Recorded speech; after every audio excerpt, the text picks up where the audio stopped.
This type of a game is just truly remarkable, and it's rare you see as many goals in a Champions League match, especially this new format of Champions League, where we're trying to understand what is it? What does it really mean?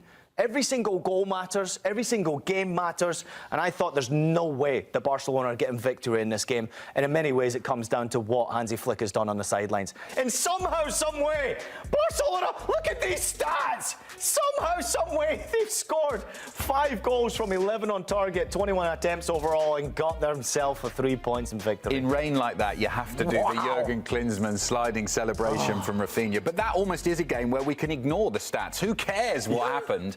I mean, we were talking before we came on air that we predicted a cracker, didn't we? We thought this one would be a good one because Barcelona, they've been so interesting to watch this season, and Benfica have been really good recently.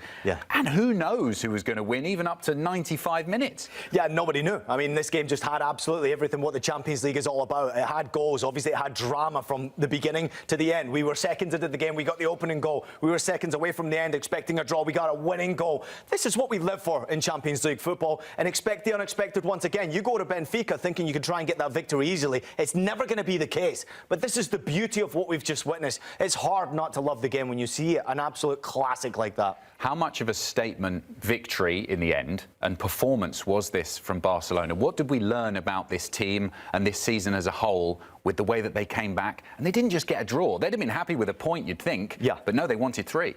Let me tell you, I was getting ready to come onto our show Scoreline and talk about and certainly criticise their goalkeeper and the defending mistakes that they made, Barcelona, and the fact that they've got youngsters in amongst their ranks and sometimes mistakes will happen, but it's the experienced Chesney who sort of let them down in this game. So for me, coming on to the show now, you've got to talk about this heart, this desire, this attitude to get back into a game where at one point they were 2 goals down, and in another point in the game they were again 2 goals down and still managed to find 3 goals in the closing stages of a game, in a Champions League game, to create an absolute classic in this competition. It's amazing to me. I mean, this team has never say die attitude. They look tired for large parts of this game. They clearly made mental errors and physical errors. I mean, the collision from Chesney on Balde for the second goal was absolutely inexcusable. It's terrible defending, and Chesney is a weak link along that Barcelona backline.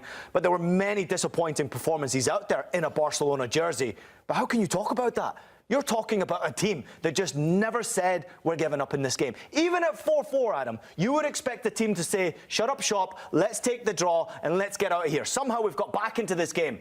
Not the Barcelona way. To come back and win that game, instant classic of a Champions League game, an instant performance in a classic jersey for Barcelona again in this competition. It's class. And for as much as there was poor, shoddy work at the back and from the goalkeeper, we'll talk about that a bit more in a second. Going forward, I mean, you and I have spoken so many times about this really interesting, enlightening attacking trio that they've got: Rafinha, Robert Lewandowski and Lamine Yamal. I know Yamal didn't get on the score sheet, but he was heavily involved, wasn't he, winning that penalty. And when these 3 are playing well and fit and enjoying their football, which they clearly are in this game, they can almost dig themselves out of any hole. It's truly amazing what they've actually done. Obviously, they're keeping this team in contention in every single game that they've got, and it's great to think that Yamal is still so young. He's only 17 years old. Managed to have an impact in this game, but I look at the experience, boys. Obviously, Lewandowski with his penalty kicks. I mean, the highest conversion rate for penalty kicks in Champions League now, which is quite remarkable to say, and he's wonderful to watch score goals, and I don't think I'll ever get tired of watching him play football, even if it's just penalty kick goals that he's scoring at this moment in time.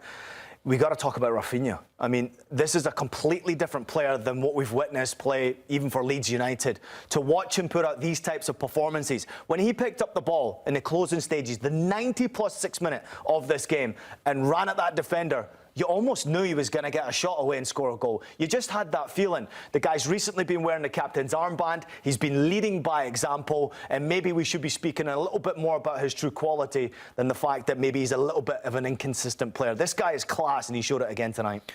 Let's talk about Hansi Flick, because sometimes for me it feels like at Barcelona, with all of the stuff that's going on off the field, that he's kind of like spinning plates. He's got so many things to look after in terms of the team that he puts out on the pitch, but also all of the rest of it that continues to go on around the club, all of the noise that can sometimes distract fans, players, even the manager.